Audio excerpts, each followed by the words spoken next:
Les Dodgers qui forcent la présentation d'un 7e match avec une victoire de 3-1 face aux Blue Jays de Toronto ce soir. Denis Casam en compagnie de Carl Gélina. C'est une défaite qui va faire mal, mais depuis le début des séries, on voit toujours les Blue Jays qui sont en mesure de rebondir après une défaite crève-cœur.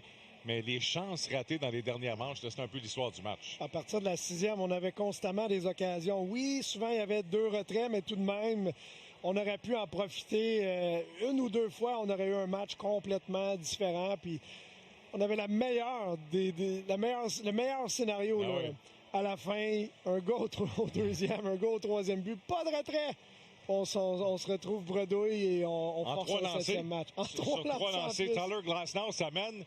3 lancés plus tard, le match est fini. Tu sais, le petit désir de vouloir en faire un petit peu trop, là, ben on l'a vu là, en 9e manche. On disait peut-être que c'est en début de match qu'on aurait vu ça de la part des Blue Jays. Finalement, on l'a vu en 9e manche, qu'on tentait de gagner le match et d'en faire un petit peu trop en 9e. Bon.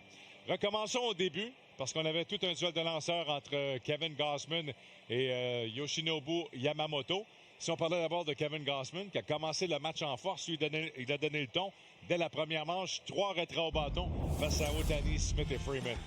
Oui, les choses fonctionnaient comme sur des roulettes là, pour Gausman. Utilisait énormément sa balle fronde. Elle était excellente d'ailleurs. Beaucoup d'élan dans le vide et beaucoup de bons résultats.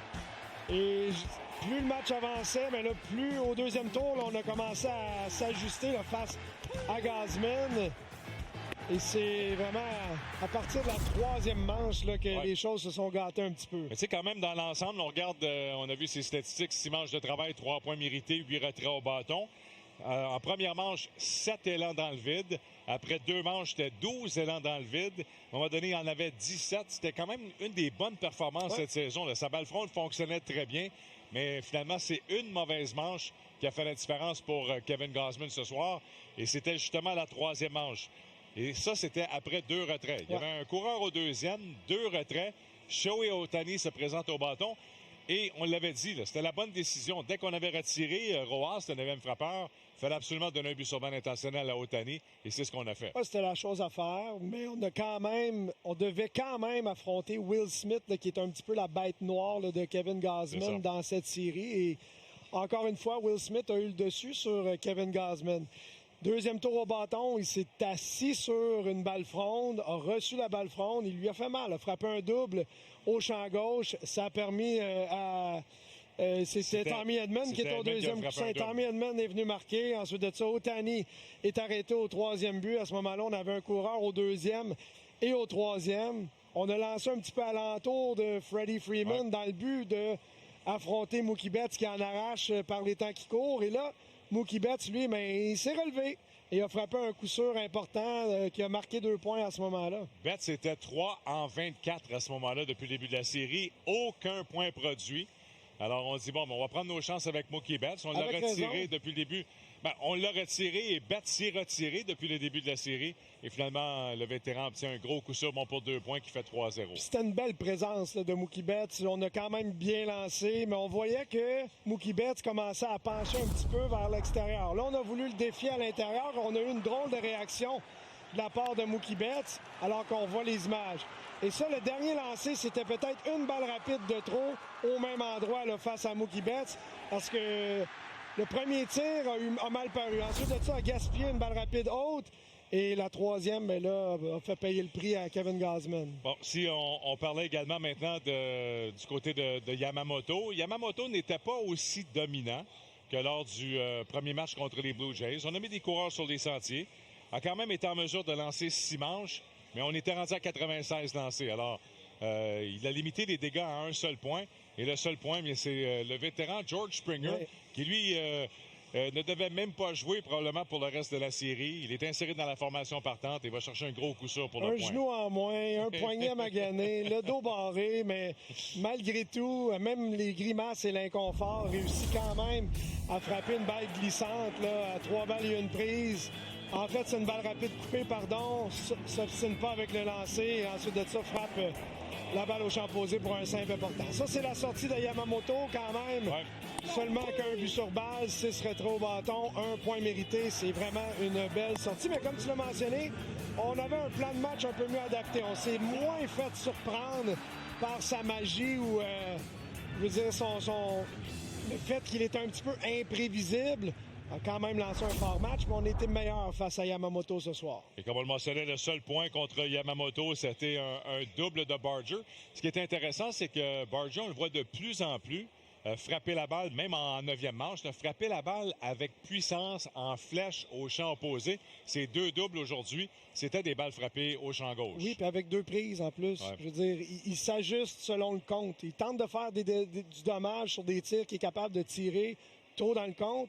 Mais plus tard dans le compte, il ouvre sa zone un petit peu plus, il devient combatif, puis il utilise le champ opposé. C'est de toute beauté. On le mentionnait pendant le match. Une fois que Yamamoto quitte après 6 manches, on amène le gaucher Justin Wroblewski face au bas de la formation. On se dit, bon, là, on a une chance parce qu'on tombe dans l'enclos des releveurs des Dodgers. On sait que des fois, on a des points d'interrogation qui utilisés du côté de Dave Roberts. Wroblewski a quand même donné une bonne manche, même s'il a donné un double après 2 retraits, s'en est sorti. Un double à Ernie Clement a retiré Menez sur 3 prises. Et là, on avait Roki Sasaki pour 2 manches. Sasaki qui avait quand même très bien fait. Alors qu'on va voir cette 6e manche, alors qu'on laisse des coureurs en position de marquer. Il y avait eu un double de Guerrero et un but sur balle à Bichette. Et là, c'est le retrait de Varsho sur 3 prises. Ensuite, Jimenez qui est retiré par Wroblewski avec Clement au 2e. Ça se poursuit en 8e, Carl. Oui, même scénario. On avait des coureurs en position de marquer. Faible ballon à Mookie Betts. Ensuite de ça, roulant à Miguel Rojas qui a connu un fort match défensif pour mettre fin à la manche. Et en 9e manche, bien, on vient de le voir il y a quelques instants. Balle frappée en flèche, carté par Kiki Hernandez, remet au 2e, on double Barger qui s'était aventuré un peu trop loin. Lui, il croyait que la balle avait une chance de tomber en lieu sûr, voulait absolument venir marquer. Mettait de la pression. On comprend le jeune Barger qui lui dit j'ai peut-être la chance d'être le point égalisateur. En tant que coureur, avant chaque lancer, tu dois te retourner, tu dois regarder où sont les voltigeurs avant chaque lancer. Ça va te donner une bien meilleure idée de lorsque la balle est frappée, y a-t-il une chance de l'attraper ou il n'y a pas de chance de l'attraper. Je ne sais pas s'il l'a fait, j'ai pas remarqué, mais clairement a voulu anticiper que la balle allait tomber. Puis il y a une règle dans le baseball, tu ne veux pas assumer que les choses vont arriver. Tu dois attendre qu'elles arrivent et anticiper la suite des choses. Et malheureusement, mais ça a coûté la fin du match. Pour les gens qui regardent le match à la maison ce soir, qui sont encore avec nous pour l'après-match, on va se poser la question sur la balle frappée en flèche qui demeure emprisonnée.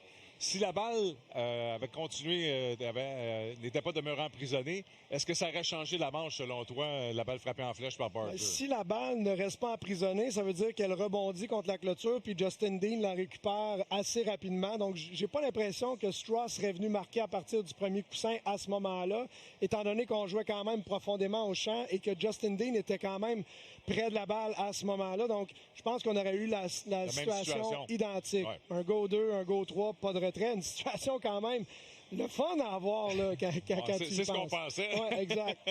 Mais si dans le pire des scénarios pour les Dodgers, si Straw vient marquer, c'est quand même seulement un point. Barger est au 2e. C'est 3-2 avec Barger au 2e but. C'est pas encore le point égalisateur. Alors, j'ai hâte de voir comment les Blue Jays vont rebondir.